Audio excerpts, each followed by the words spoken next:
Cryptid and Mysterious Creature General 5, on a drive. Question of the thread: what are some cryptids or creatures from Australia? I'm sure they've been brought up before, but Tsuchinoko's always interested me. I don't remember if they were, but if you want you can explain a little bit about them. Essentially a short and thick snake, which is fairly reasonable when it comes to cryptids.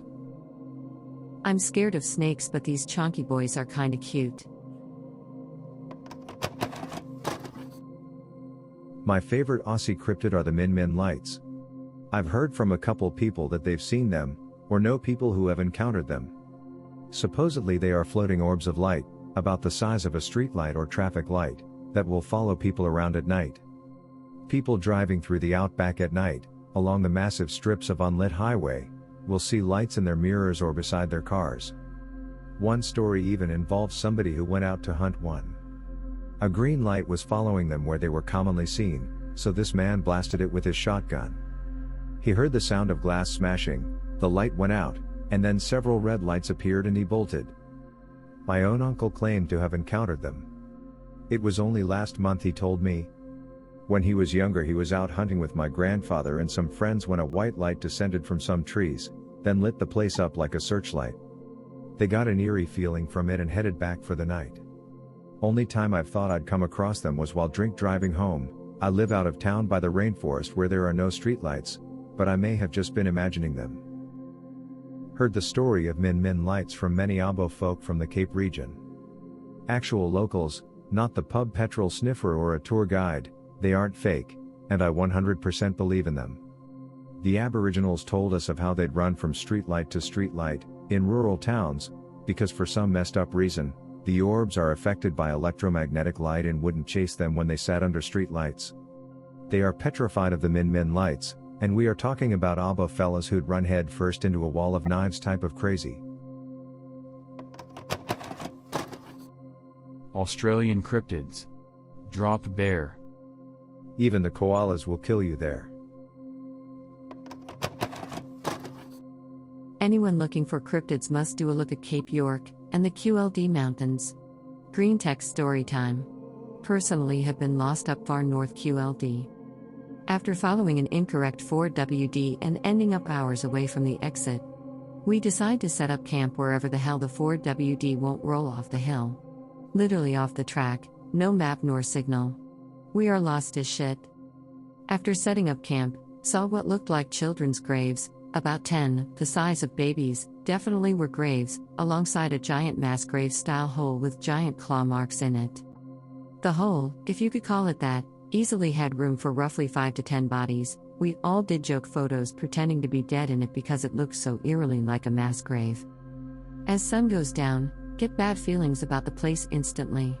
Want to camp elsewhere down the dangerous unbeaten path, but friends decide nah, we'll just smoke and settle here for the night, we're stuck anyway. Go searching for firewood. MFW, there's fresh footprints on an oddly beaten up section of an otherwise pristine untouched area. Kilometers away from man. Try to warn others, ignored. Did Army cadets, so not afraid nor scared of odd noises in Aussie outback. Most of our camps were under the starlight/hoochie, 5-man squads, and by red light nab anyway. Noises begin though. These noises were no ordinary possum getting turned into dingo's dinner, nor some native animal screeching for a root. This was the bone-curdling sounds of something toying with us. A brush against the tent here, a whisper there, the odd dim light. It was 100% psychological, and something was definitely toying with us that night. Wake up next day early as possible. Miraculously get 4WD back into action. GTFO out of that place. By now mind is already skeptical. As we head closer to the road we are greeted to our horror, to the realization it was cult/church property. Only realized, because every white cult member exited their cabin or camper in unison, and began staring at us like the start of a horror movie. The children run inside immediately, just to add that lovely atmosphere of spookiness. We unwind the window very much aware that this was private property, and to apologize and ask directions. The way to go is down that path, follow it north and go meet with the caretaker, he's in the green shed on said path and he'll take you back to the road, replies the creepy cult member coldly. Caretaker. Shed. Cult. Weird noises, whispering, scratch marks, and giant mass burial pit. Something makes me think that if we had actually followed their instructions, gone to the caretaker's shed, and not just found our own way out, we would have been something otherworldly's meal. There was heaps more weird shit from that trip. The Aboriginals have a right to share stories about monsters if modern science can't even work the hell out why there's whispering shit, guarded by crazy cult members. Final update. Claw marks were the size of an industrial digger, but the shape was far too spaced out and the dig marks too sharp/defined to be an industrial digger. Would appreciate input on my experience, because it's entirely real, as boring as vague as it is. See creature across field of tall grass. Dusky sunlight makes it difficult to tell if it's beige or skinwalker white. It's large, long, and low to the ground like a large predatory cat. Never saw its head or feet, and too far away to discern tail length. It moved in a stalking gait like a mountain lion. But its hind legs had backward joints, like a deer. What could I have seen? Do deer engage in stalking mannerism sometimes? And if it was a deer, why was it such a bright/pale color? Mutant perhaps? Could have been an animal like a mountain lion losing hair, like maybe it had mange. Also, the leg thing is a bit confusing. People interoperate these things differently, and deer technically have normal legs. Just really long feet and really short shins and femurs. The inverted knees are technically the ankles. I've heard people say cats and dogs have inverted knees too, but really it's all just the ankles. They all stand on their toes. So what exactly did the legs look like? I guess let's start with this. Are there normally any large predators in your area like that, like mountain lions or wolves? Do you think it looked about a similar size of one of those, or did it look like it may have been too big? Was definitely longer and more slender than your picture, either without antlers or had very short ones. Hind legs were very obviously that backward appearance I described. Its posture/speed were more like a mountain lion, but its individual steps were more like you'd expect from a deer. Western Washington is where I saw it, and both animals are typical. The color really tips it in favor of not being a deer animal though. Here's an Aussie cryptid I haven't seen mentioned here. The Yaramayahu. A creature that looks like a frog/human cross with a big head that waits under fig trees for a passerby to rest. It leaps on the victim, drains their blood and then swallows the victim whole. Then it drinks water and naps. When it awakens, it regurgitates the victim, then repeats the process over and over, until the victim becomes a new instance of a Yaramayahu. Apparently it only hunts during the day and only attacks living victims, so the only way to survive is to play dead until nightfall. It's basically a vampire really. There's also the Garcane, which is a bat that smells really bad. It swoops down on you, stinks you to death, then eats your flesh. Really, I think Yowies are related to hairyman. On another note, my brother-in-law told me when he was young, he went out with his uncle to check the fence lines for the cattle. It was night time. They came across a part of the fence completely messed up, but also torn to pieces of a cow. There was blood and guts everywhere. That was all he told me. Another story was from an old elder, when he was in his 20s. Watching the cattle just as it hit nighttime, something hairy and big came running out of the bush at top speed, grabbed one of calves, ripped its head off and ran off with the body. His reaction was that he couldn't believe what he was seeing and just freezed up. He didn't tell me any more after that. I'm not green text inf because most of the stories I've been told are short and not much to them. There is a Dogman story that I saw online but can't find it. Some hunter in the Blue Mountains got messed up by an unknown creature. Cops found his body after it being missing for some time. His chest was split open and head was missing. Locals said the walking wolves got him. Sometimes I just know, and that's it. I was in a park up in Appalachia that is closed at night, because Bigfoot come in there at night, and everybody knows it. They even put a Bigfoot statue in the park. I was looking at a path in the park, and I knew that Bigfoot uses that path. I got off the main path, and walked about 30 feet through some crunchy leaves, making a lot of noise, and then I got the growl. I stopped immediately. It kept growling. I looked carefully around. I did not see a Bigfoot. It was still growling. I walked back to the main trail, straight to my vehicle, and left the park. It was close to sundown, and that is Bigfoot's park after sundown. Cryptid and Mysterious Creature General 6, in the Sticks. Question of the thread: what are some cryptids or creatures from Japan? The phenomenon of Inugami spiritual possession was a kojutsu, also called kodo or kadoku, a greatly feared ritual for employing the spirits of certain animals, that was already banned in the Heian period that was thought to have spread throughout the population, and it was known to involve cutting off the head of a starving dog, and burying the dog at a crossroads to inflame its grudges as people pass over its head so that its spirit would turn into a curse that could be used. How do I become a home to one of these cute doggos, without the cutting its head off part? Is there some sort of adoption process I can do? Be me, 22. Camping in a woods with two friends. Sitting around campfire, me and friend 1 are smoking cigarettes. Friend 2 goes to take a shit and grab firewood, comes back after a few minutes. Chain smoking, like 4 hours go by and one of us has a cigarette in our mouth or hand at all times.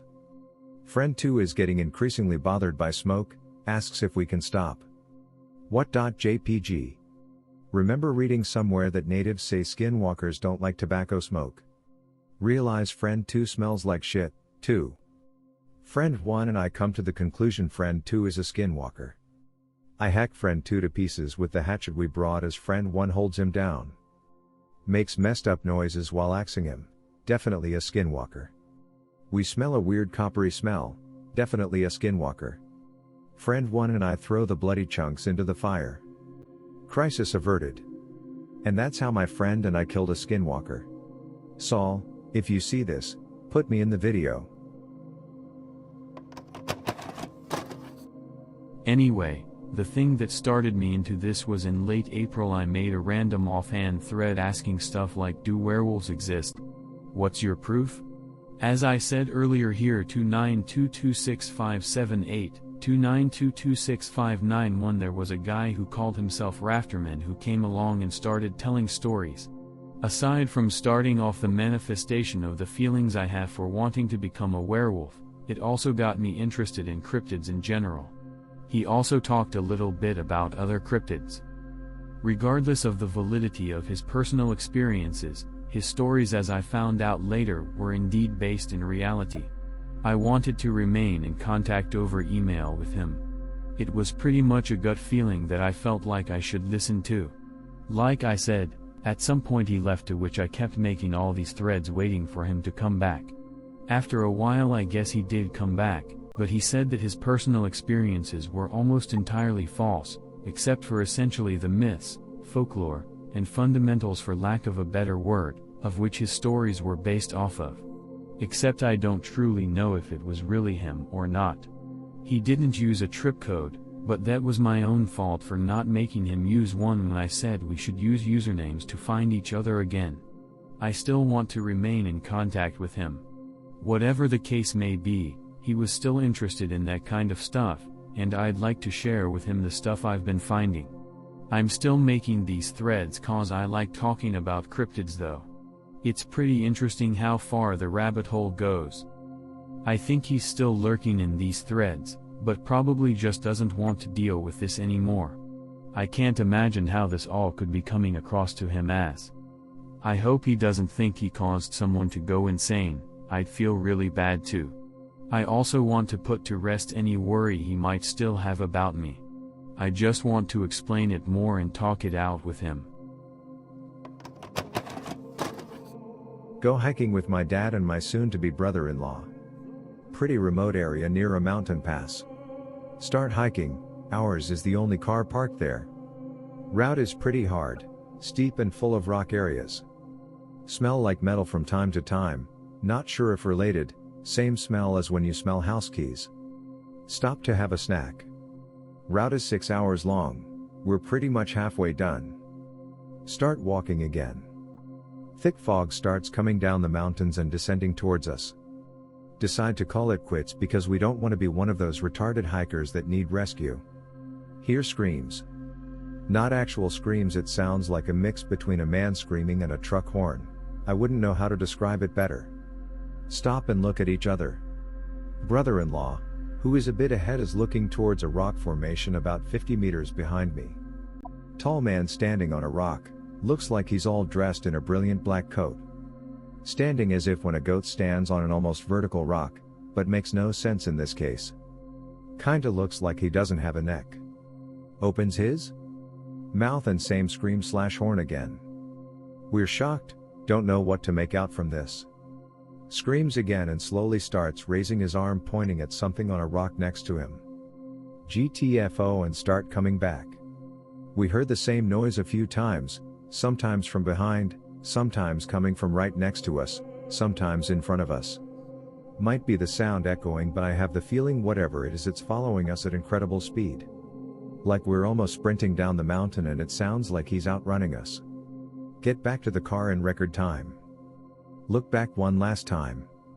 Can make out a couple of dark shades moving at the top of the mountain, but I'm not sure if I'm imagining things, might be just trees. So WTF was that? Post any questions you might need answers to get more info. I don't recall hearing this story before. But anyway, it sounds like some spirit messing with people. Where was this at, if you don't mind me asking? The metal smell could be caused by all kinds of things. A more sinister thing would be blood. It's not necessarily blood though. Blood has the same smell cause of the iron in it. There's only actually a few metals that can smell like that, and it's iron or steel, zinc, copper and brass. The reason it smells like that is when people get their hands all over it and it reacts with the oils on their skin to make that smell. There's also stuff in nature that can react with the metal to make that smell, but I'm not sure exactly what. It's pretty much when the metal is dirty in a certain way. The smell can also come from a few other places, like a certain fungus. For the second one, I was thinking about any cryptid you'd most want to be proven to exist, so I'm guessing you'd say Dogman. The Eclet is a cool one, wish we had more modern sightings. Honestly, there are some things that are better off that the public just doesn't know about, at least not widespread. The thing is, when people instantly find out about something, there's always gonna be people like, oh, we gotta do something about it, let's riot about it. Even if it doesn't even affect them at all, like UFO stuff. But when subjects are introduced gradually, people don't tend to care as much about it cause it's the same as it's always been. People like to freak out a lot. But would I like to see Dogman be something proven and be widespread knowledge of? I'm not so sure about that. People would probably start hunting these things, at least more than the few that already are. I'm not sure how many Bigfoot hunters are out there, but we don't need more people like that. I personally believe that werewolves/dogmen, whatever terms you prefer, do indeed exist.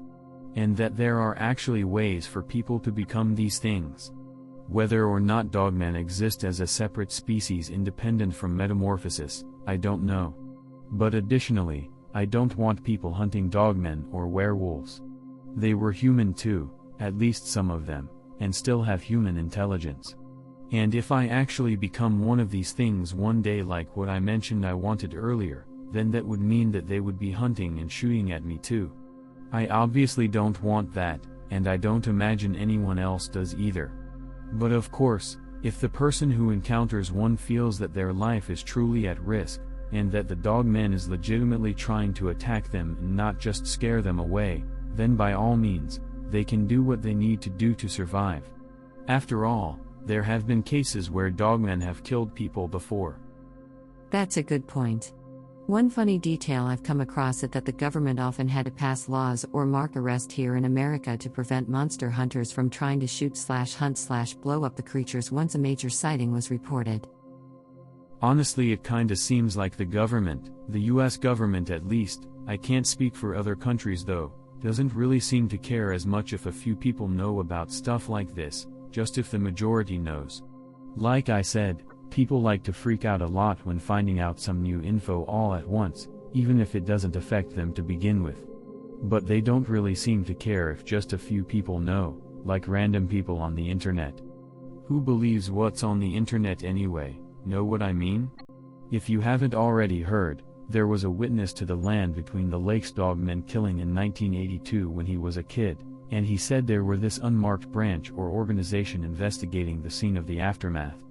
It wasn't the local police, for sure. They looked like some kind of unmarked FBI or military or something like that. They treated him nicely, they just pretty much asked him to try and explain the situation of what happened, and said something like it would probably be best if you didn't go around talking about this with everyone. They weren't trying to hide anything from him though. Stuff was just kinda not secretive. He said he's told his story many times to people before, and he said he's never even gotten any kind of cease and desist warning from anyone. This is his story. I know a lot of people are skeptical about dogmen or werewolves, but I'll weigh in on the debate with my own experience. Over the years I've encountered a lot of large and intelligent animals. However, by far the most intelligent and human-like animals I've encountered are wolves. I've grown up with wolves and large dogs all my life, and they are really strange creatures. My mom, whose best friend had a pet wolf, explained it like this: imagine an animal with the intelligence of a great ape, the size of a large Irish wolfhound, that can work together and can understand other animals like humans do. Besides that, of bears, wolves absolutely dominate the climate they inhabit, besides humans lol. As they have the status of apex predator, would it surprise me that wolves would rapidly evolve in strange ways in order to keep the status they have? Cryptid you don't believe in but like regardless. Slide Rock Bolter. I haven't heard of this one before. It looks like some kind of land whale. Can someone shed some light on this thing? Basically a giant worm whale that lived on the side of mountains. It's a part of the often forgotten Fearsome Critters, which were folklore creatures created by lumberjacks in the 19th century. TLDR, fake giant land whales. Fearsome Critters, you say? This is some interesting cryptid content. Especially the fur-bearing trout. What the hell is this, lol? But a lot of these things do seem pretty cool. I've seen these before. Had a substitute teacher bring one in to show us kids. Montana ice fishing. They grow hair when it gets to a certain level of cold. Troglophile. Cave dwellers that come out to the surface on occasion. Crawlers. The rake. They look like gray aliens, hairless, elongated skull, big black eyes, thin long limbs. They live in caves, so it's a consistent temperature, no need for hair. Long arms to better reach handholds for climbing. Black eyes that are almost all pupil to catch in as much light as possible. Make sounds similar to pigs. I've never heard of a fish that grew fur before. And I would think the fur wouldn't even do anything anyway, cause in the water fur doesn't insulate well. I've seen weirder shit, dude. It probably wasn't real. The guy was an amazing bullshitter and could keep anyone entertained for hours. But who knows? He claimed to have caught it ice fishing. I'm pretty sure it wasn't real. The guy sounds pretty cool though. But what is this weirder shit you speak of? You got some kind of cryptid stories to share? Paranormal mostly. Pianos playing themselves. Doppelgangers. Minor hauntings. Saw a UFO while I was milking a cow once. That was comical. And the troglophile. Tell us about the cow tits and the troglophile. The cow knockers was early in the morning before work. It was still dark out. I was milking our cow as the usual morning custom when my dad pulled away in his truck for his work. Once his headlights were gone, I saw another light. I looked up thinking it was him returning because he had forgotten something, but it was this bright light hovering over this hill about 200 yards away. Didn't make any sound. When I looked at it, it sped off, directly away from me. Far faster than any commonly known aircraft. It wasn't a helicopter. It wasn't a star, or a meteor or some reflecting light. It looked like a UFO. The troglophile was bizarre. There's a lot of abandoned mines where I live. I'm also close to the border, So there's drug runners, and human traffickers that take some backwoods trails. Rather barren desert trails. People who are trying to evade the law often stay in the back country, in the mountains where there are a lot of nooks and crannies to hide. So, me and my dad are out exploring some of these abandoned mines. And we come across one down this old, overgrown abandoned road that the miners used to use. It dead ends in this gully surrounded by hills, and there are two mine entrances. One is sketchy. Caved in, not very stable. But the other one is in decent shape. The entrance was backfilled a little, but you could crouch down and waddle in. Inside is filled with flies. All over the damn place, landing on your hair and mouth. We just figured they were trying to escape the desert heat, so we thought nothing of it.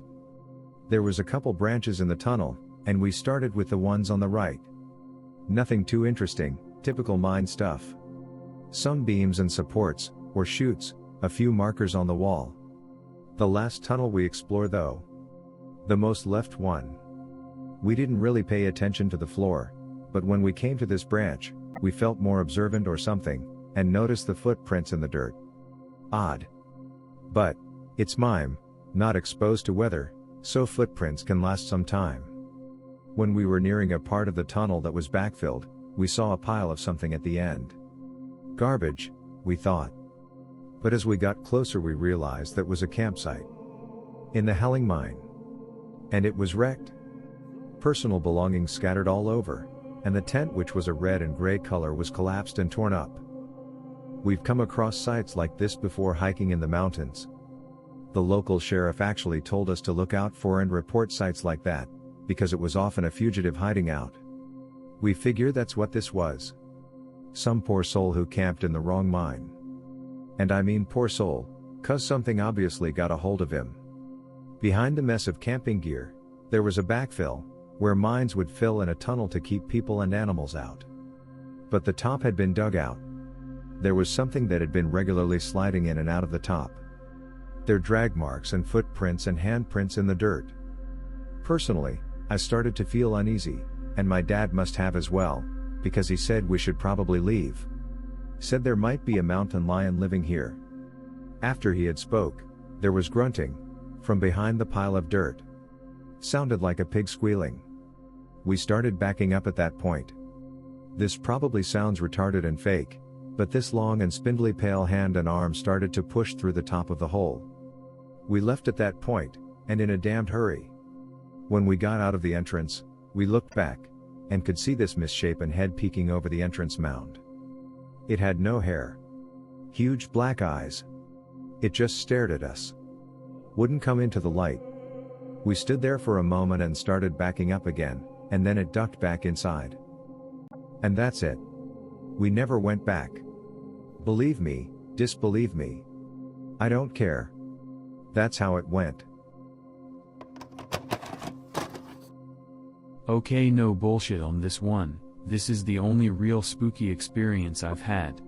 Backstory: went camping the previous weekend to the time of story. Friends and I kept chirping skinwalkers/wendigos, saying stuff like, "Screw 'em, I'ma mess it up if I ever see one," etc. etc. Nothing happened, but one of my native friends said that was extremely bad juju, and we shouldn't mess around with that shit.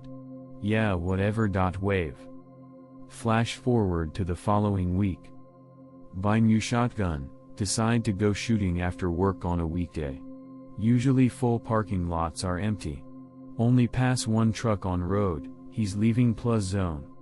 Get weird gut feeling, decide to ignore it and keep driving to shooting spot. Pull up, dead silence, gut feeling's still there but decide to ignore it again and go shoot. Shoot off a box of slugs before it starts to rain/get super foggy. Decide to pack it up and get ready to go home. Gut feeling's gone. Drive around a km down the road before I decide to pull over. Gotta make sure gun's locked up and have no ammo laying around in the case. As soon as I get out I get the worst feeling of dread/fear I've ever encountered. Feel like something's watching me. Look around but can't see anything. Intense silence, almost feels like the air turned heavy. Oh shit. JPG, pretty scared for some reason, never felt this way before. Leap back into car and start it before hauling ass down the road. Gut feeling went away. May not be super scary, but I have never felt anything like that again or before. Pic related to how my surroundings kind of locked. Posted in another thread, but I'm thinking I was almost mogged by a cryptid. I don't know. Could've just been unnerved because of lack of people/weather conditions. But still. It seems very unlikely that after we were calling out skinwalkers/wendigos all night. And then the following week I get this feeling. I don't know.